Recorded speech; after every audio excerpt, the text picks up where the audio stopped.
Guðbjörg Þórðardóttir félagsráðgjafi ein þeirra sem hefur sótt að fara í greiðsluaðlögun. Greiðsluaðlögun eitt af þeim úrræðum sem stjórnvöld hafa boðið fólki upp á ef það telur sig ekki geta staðið skil á öllum skuldbindingum sínum. Í Morgunblaðinu í dag kemur fram að viku eftir að héraðsdómur úrskurðaði greiðsluaðlögun Guðbjargar fékk hún bréf frá Lánstrausti sem sagði að hún færi á vanskilaskrá ef mál hennar yrði ekki gert upp innan 14 daga. Guðbjörg komst einnig að því að greiðslukorti hennar, sem var í skilum, hafði verið lokað. En við byrjum á máli Guðbjargar Þórðardóttur og í framhaldi af því ætlum við að ræða við Lilju Mósesdóttur úrræði eða úrræðaleysi stjórnvalda í málefnum einstaklinga sem í greiðsluerfiðleikum. Guðbjörg segir að greiðsluerfiðleikar hennar hafa hafist í haust þegar hún ákvað að minnka við sig, en hún keypti íbúð áður en henni tókst að selja raðhús sem hún átti. Viku eftir ég gerði þennan kaupsamning að þá hreinlega hrynur fasteignamarkaðurinn. Og það raunar mitt hrun vegna þess að þá allt í einu bara get ég ekki selt raðhúsið. Guðbjörg stóð því eftir með afborganir af 2 fasteignum. Hún fékk lánin frist en eftir stóðu neyslulán sem hún sá ekki fram á að geta borgað og sótti því greiðsluaðlögun. Og ég sá fyrir mér að þær skuldir sem ég var með, sem ekki veðskuldir, sem ekki með veð í, að þær myndu falla undir þetta og ég gerði þetta í þeirri von að það ég fengi niðurfellingu á þessum skuldum. Greiðsluaðlögun Guðbjargar var samþykkt og eins og lög greiðsluaðlögun kveða á skipaði héraðsdómur henni umsjónarmann yfir fjármálum hennar. Svokölluð innköllunartilkynning síðan birt í lögbirtingablaðinu sem staðfestir að viðkomandi komin í þetta greiðsluaðlögunarferli. Ég gerir mér enga grein fyrir því að byrtast í lögbirtingi finnst mér bara til hvers ég bara, það skiptir mig engu máli en ég veist að það var miklar umræður það að það væri mjög niðurlegandi fyrir fólk, ég bara hugsa ekkert út í það, ég bara bjarga mínum málum. Nokkrum dögum síðar fær Guðbjörg síðan bréf frá Lánstrausti að hún verði sett á vanskilaskrá ef mál hennar hafi ekki verið gert upp innan 14 daga. Þegar ég fæði þetta bréf frá Lánstrausti það ég fari í, ég sýndi henni þetta, henni Guðrún Hulda Ólafsdóttir heitir hún sem lögmaður minn, sýndi henni þetta og hún sagði hún kannast við svona bréf þetta væri bara í ferli og það myndi ekki gerast neitt. Og síðan kemur þetta, 28. þetta bréf sent út frá Lánstrausti, deginum eftir loka þeir kortin hjá Íslandsbanka, taka kortin úr umferð. Þannig að kreditkort sem að þú varst með í skilum hjá Íslandsbanka, því lokað? Já, því lokað og ég fæ enga veðjörun, það ekki eins og hringt í mig, ekki neitt. Og fyrir tilvílun komst ég að því að ég held þetta væri bara mistök. Þetta var föstudaginn fyrir Vesturbæjarhelgi og það var mikið álag og það maður sé eins og sagði við mig, það er svo mikið að prófa að fara bara í hraðbank og láta það hlýtur að ganga þar. En klukkan var 3:55, ég var svona rétt í bankanum og ég stekk inn, þá segir hann, það er bara þannig, við verðum að kortin ekki gild lengur og þú getur ekki notað kreditkortið, þú getur notað debitkortið en strangt til tekið verið, þú átt að afhenda kortin og ég segi bara, ertu að menna að ég að láta þið fá kortin mín núna? Þannig að ég bara, En þetta kom mér algjörlega okkur skildu og jú, segir það, því miður, það bara þannig ég get sótt fyrir þið svona debitkort sem heitir hringikort þegar fór að segja fólki frá því og segja já, svona hringikort eins og unglingarnir með. En þannig að þín svör þau svör sem þú færð að það er bara sjálfkrafa lokað á kortið þar sem að þú ert komin í þetta ferli, greiðsluaðlögunarferli. Já, og þar með ég bara gerð raunar, ég ekki fjárráða lengur. Vegna þess að svo að koma og inn á kortun eins og hjá mörgum beingreiðslu, eða tekið beint út, það síminn og það mokkinn og það ýmsa greiðslu og hvort það ekki hitt og rafmagn og eitthvað sem tekið beint út á kortinu. Og það bara kemur tilbaka, reikningar í póstum minn núna, það ekki heimilt á kortinu. Og svo þeir reikningar að hrannast upp núna. Ef þú hefur fengið að halda áfram að nota kortið, þá hefur alveg getað komist af yfir mánuðin og þetta hefur bara haldið áfram að rúlla. Eins og ég hef gert hingað til. Þannig að bankinn raunar búin að gera mig að vanskila manneskju.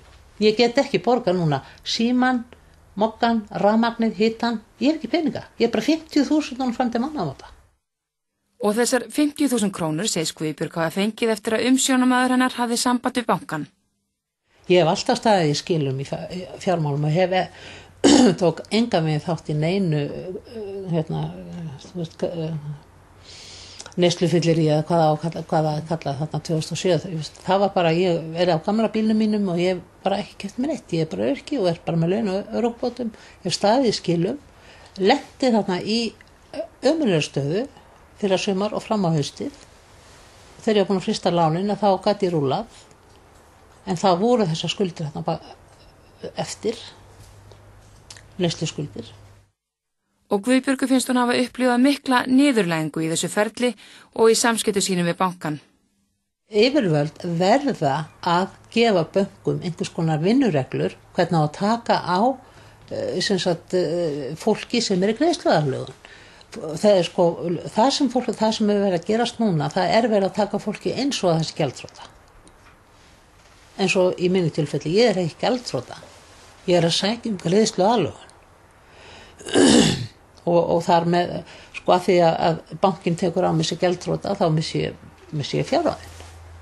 Sitt bara hér og veit ekki hvort ég einu svona á bensin og bílinn, Rakel Sveinsdóttir hjá Lánstrausti segir að fólk sé ekki nægilega vel upplýst það ferli sem fer í gang með greiðsluaðlögun. Fólk sé raunverulega komið í sama ferli og þegar að nauðasamningar eru gerðir fyrir fyrirtæki. Fólk missi ákveði fjárhagslegt sjálfstæði þar sem tilsjónamaður er skipaður til að hafa yfirumsjón með fjármálum einstaklingsins og semja við kröfuhafa. Skilaboðin með greiðsluaðlögun eru því að einstaklingur er komin í vandræði með afborganir á þeim skuldum sem hann hefur þegar stofnað til, þannig að lánveitendur eins og til dæmis bankarnir líta svo á að viðkomandi hafi ekki greiðslugetu til að standa undir nýjum skuldum. Málið er að ég er sennilega með þeim fyrstu sem er að fara í gegnum þetta. Ég var mjög fljót að sækja bæðumfrystingu og svo að fara í greiðsluaðlögunarferli hjá Ráðgjafarstofnun fjármálaheimilanna. Þannig að ég hugsa að ég sé svona með þeim fyrstu sem er að fara í gegnum þetta og lenda þá í þessu svona. Þannig að ég vil líka bara aðvara fólk og undirbúa það. Ef ég hefði verið undirbúin fyrir það að ég myndi missa kortið, það hefði ég veit ekki hvað ég hefði svo sem undirbúið hvernig, en að sitja þarna í bankan með svo smákrakki. Það er ekki bjóðandi fólki sem er með sjálfsverðingu. Já, hingað er komin Lilja Mósesdóttir, við ætlum að tala eins þetta og reyndar fleiri mál sem að tengjast fjárhagsvandræðum margra fjölskyldna á landinu. Eins og hún er að lýsa þessu þá er greiðsluaðlögun svolítið nöturlegt ferli, missir fjárhagslegt sjálfstæði sitt, það er lögbirtingablaðið og ég veit ekki hvað og hvað, á þetta að vera svona? Nei, og þetta er nýtt úrræði sem að tók gildi í miðjan maí, þannig að það er ekki komin mikið reynsla á greiðsluaðlögun. En ætlunin var að hlífa fólki við það að fara á vanskilaskrá og líka að svona gefa fólki kost á að fara eða semja skuldirnar án þess að fara í gjaldþrot. Hins vegar að koma í ljós svona ýmsir vankantar eftir því sem að fleiri fara í gegnum greiðsluaðlögun og félags- og tryggingamálaráðherra er búin að skipa nefnd sem á að endurskoða þetta úrræði. Það hefur til dæmis komið í ljós að þessi tilsjónamenn sem eru skipaðir að þeir eru að meta skuldaþol einstaklinga á mjög mismunandi hátt. Sem þýðir það er háð því hjá hvaða lögfræðingi þú lendir, hversu mikið af skuldanum þú færð afskrifaðar. En það þarf vantilega ekki að koma neinum á óvart. Ég meina, matmann er alltaf mismunandi á svona. Já, og það er kannski eitthvað sem að viðskiptanefnd gerði ekki ráð fyrir þegar hún var að semja lög greiðsluaðlögun. Það má líka geta þess að fjármálafyrirtækin og kröfuhafar lögðust mjög eindregið gegn þessu úrræði. Þannig að það hefur kannski verið komið aðeins of mikið til móts við þeirra gagnrýni á þetta úrræði. En það er sem sagt ætlunin að bæta úr því og það vita það allir að eftir svona bankahrun eins og varð síðastliðið haust að þá þarf bara að kippa gjaldþrotalögunum bara út og taka bara allt öðruvísi á gjaldþrota einstaklingum heldur en við höfum þekkt fram til þessa.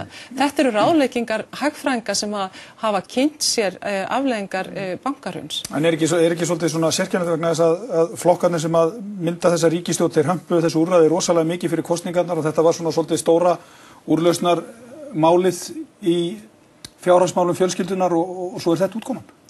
Jú, þetta var náttúrulega kannski úrræði sem að samfylkingin hampaði hvað mest í kosningabaráttunni.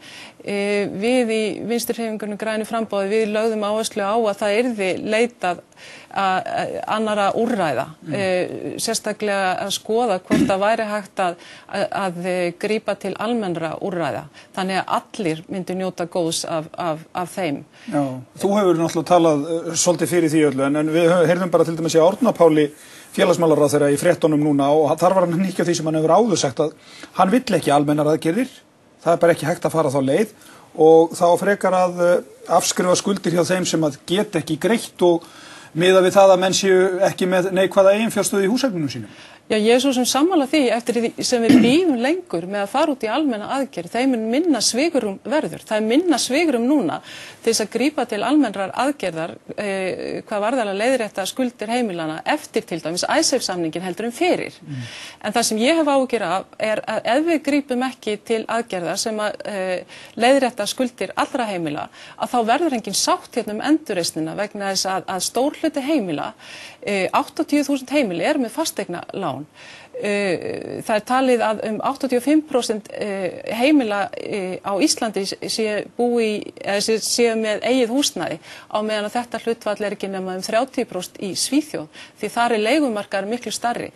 Þannig að þessi skuldavandi hann er miklu almennari hér á landi heldur til dæmis var í Svíþjóð eftir bankahrunið þar í landi. Þar að leiðandi er þetta dýrara líka, miklu dýrara fyrir ríkissjóð að minnsta kosti að kosta þessar afskriftir. Já, þetta er miklu dýrara en það er líka miklu fleiri með mjög erfiða greiðslubyrði. Við erum miklu skuldsettari almennt heldur en var til dæmis í Svíþjóð og ef við ætlum að bara taka á þeim í dag sem eru að sligast undan greiðslubyrðinni eða með mjög neikvæða eiginfjárstöðu þá erum við ekki að aðstoða þá sem kannski eftir 1 ár verða sligast undan greiðslubyrðinni eða komnir þá með neikvæða eiginfjárstöðu og eftir 1 ár verður enn minna svigrúm til þess að fara út í einhverja aðgerðir heldur en í ár vegna þess að reynsla landa af fjármálakreppu er að skuldir eru vanmetnar í minnsta kosti ár eftir bankahrun og eignir ofmetnar. Já, það eru mjög margir sem kalla eftir því að verði farið eitthvað svona almenna leið en bankarnir virðast ekki alltaf bíða eftir einhverju slíku. Þeir eru hver fyrir sig virðist vera farnir að hugsa í sínum eigin ranni eins og til að mynda kemur fram hjá Íslandsbanka að þeir eru farnir að huga það að grípa sjálfur til sinna úrræða. Í hvaða stöðu eru við þá komin ef að hver banki gerir þetta fyrir sig eftir sínum formerkjum? Já, þetta er einmitt það sem ég hef svolítið áhyggjur af og þess vegna er ég að byrja þessu umræðu aftur nauðsyn þess að við ræðum almennar aðgerðir til að leiðrétta skuldir heimilana. Bankarnir eru nefnilega byrjaðir að bjóða upp á úrræði vegna þess að þeir sjá brýna nauðsyn. Þeir sjá að ef þeir bjóða ekki upp á einhver önnur úrræði en eru til staðar í dag, að þá munu bara tapa kröfunum vegna þess að vandinn er on það brýnn. Og stjórnmálamenn hafa einhvern veginn forðast að taka á þessu vandamáli að ræða sig niður á einhverja niðurstöðu hvernig ætti að taka á skuldavanda heimilana. Þannig ertu að tala ríkisstjórnina, það er hún sem að ræður þessu endanum, er það ekki? Jú, við höfum verið kannski svolítið upptekin að öðrum stærri málum og erum að renna út á tíma, minnst og kosti eru bankarnir, viðskiptabankarnir til að gefa okkur merki það að það þurfa að fara að taka á þessu og ef við gerum það ekki, þá er að þeir að gera það. Og ef að þeir taka á þessu vandamáli, þá eru þeir að bjóða bara upp á svona einstaklingsúrræði fyrir sína viðskiptavinni og þeir hafa svigrúm til þessi 3 viðskiptabankar sem eru með fasteignalán sem voru afskrifið, þeir voru farið úr gömlu bankunum yfir í nýju bankana. Íbúðalánasjóður er ekki með afskrifað eignasafn eða útlán og hefur ekkert svigrúm þá eða ekkert sambarlegt svigrúm við viðskiptabankana. Þannig að það getur leitt til þess að fólki sé mismunað, að það fari eftir í hvar þú ert með lánið þitt, hversu miklar leiðréttingu þú farið á þínum skuldum. Já, fólk í sömu stöðu, það getur, annar aðilinn getur fengið eitthvað fyrirgreiðslu í Kaupþingi og meðan en annar fær ekki neitt hjá Íbúðalánasjóði eða Glitni eða Íslandsbanka. Já, svo getur vel verið að Kaupþing hafi meira svigrúm heldur en til dæmis Íslandsbanki til þess að leiðrétta skuldir og létta skuldabyrðina af sínum viðskiptavinum. En að því að þú ert nú í öðrum ríkisstjórnarflokknum, allt þetta sem þú ert að lýsa, þetta er svolítið áfellisdómur yfir stjórnvöldum núna undanfarna mánuði sem ætluðu nú aldeilis að standa sig það ekki svolítið betur? Ég held að þetta sé svona bara meira tímapunkturinn þar sem að við þurfum að ræða aðeins stöðuna eins og hún í dag. Það að gerast þarna þróun inn í viðskiptabönkunum sem við sáum ekki alveg fyrir og við erum ekki alveg búin að átta okkur á hvað vandinn mikill og hvernig hægt að komast að einhverju sátt aðgerð sem flestir geta sætt sig við. Því það á endanum skattgreiðendur sem munu að einhverju leyti þurfa að greiða fyrir almenna aðgerð eða þá aðgerð sem farið verður út í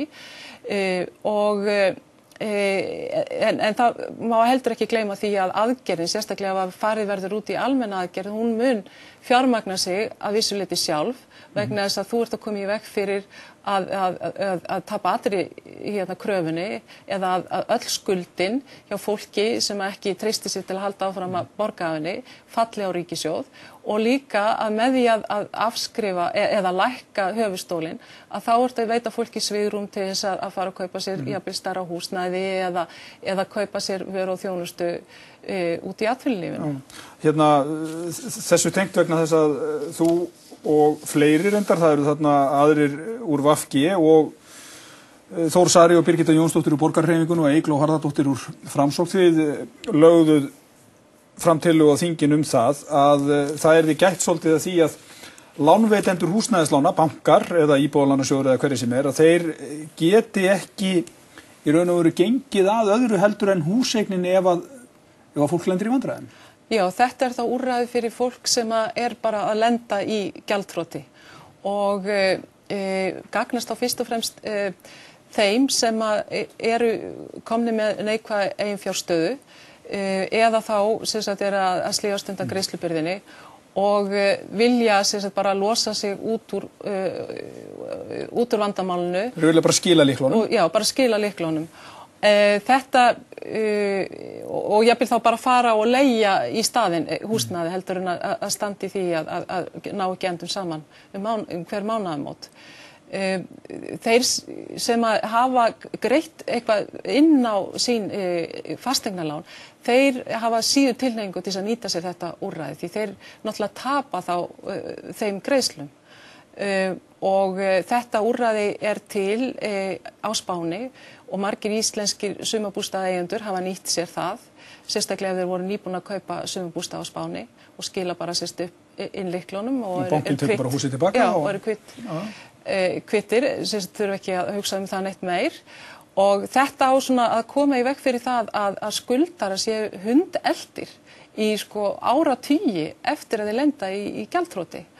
Og það var nefnilega reynsla til dæmis Finnland sem ekki með þetta úrræði að margir einstaklingar sem urðu gjaldþrota eftir bankahrunið þar að þeir létu sér svona svolítið hverfa út úr samfélaginu og lifðu í aðrinum vegna þess að leið og þeir fóru inn í samfélagið í venjulega vinnu þá komu kröfuhafarnir og vildu fá upp í sínar kröfur í mörg ár eftir gjaldþrot. Þannig að þetta var komið við fyrir að fólk sé hundelt eitthvað langt inn í framtíð Já, og geti bara byrjað upp á nýtt í samfélagi þar sem að það var algjör forsendubrestur, eitthvað sem enginn gat séð fyrir og í rauninni ekki hægt að kenna einstaklingnum að hafa farið óvarlega í sínum fjárfestingum. En næst þetta í gegn? Fulltrúar þriggja flokka sem að vilja gera þetta, meiri hluti fyrir því að gera þetta inn í þinginu? Þetta frumvarp dagaði uppi á sumarþinginu og ég mun leggja það fram aftur núna í haust og reyna að fá fleiri til liðs við mig til þess að styðja þetta frumvarp. Það náttúrulega fjármálafyrirtækin sem leggjast eindregið gegn því að þetta frumvarp verði samþykkt. Það kannski svo ég grípa aðeins inn í, það náttúrulega eitt við þetta það að þetta getur leitt til þess að bankar láni þó alltaf lægri upp af íbúðarverði og þá erum við kannski komin aftur 10-15 ára eftir tíma þar sem allir voru kvart undan því að það var ekki hægt að eignast taka yfir höfuðið. Já, mér finnst það skrítin rök. Þetta eru rök sem samtök fjármálafyrirtækja nota gegn frumvarpinu. Ég meina þetta úrræði sem sagt bara að hjálpa þeim sem hefðu hvort farið í gjaldþrot og komið í veg fyrir það að þetta fólk verði hundelt næstu áratugina. Þannig að bankarnir hefðu hvort mist þessa kröfur eða fengið lítið upp í kröfurnar. Og þetta ekki reynsla þeirra þjóða sem að bjóða upp á þetta úrræði að bankarnir vilji lána minna. Ég held ástæðan fyrir því að það var ekki lána nóg hérna til þeirra sem voru að kaupa fasteignir sé fyrst og fremst að það eru svo margir sem að sækjast eftir fasteignalánum af því að það er svo hátt hlutfall heimila sem að á sitt eigið húsnæði hér, miklu frekar. Það vantar bara leigumarkað. Já, skulum sjá hvernig þetta allt saman fer. Ég þakka þér kærlega fyrir að koma inn til okkur. Takk.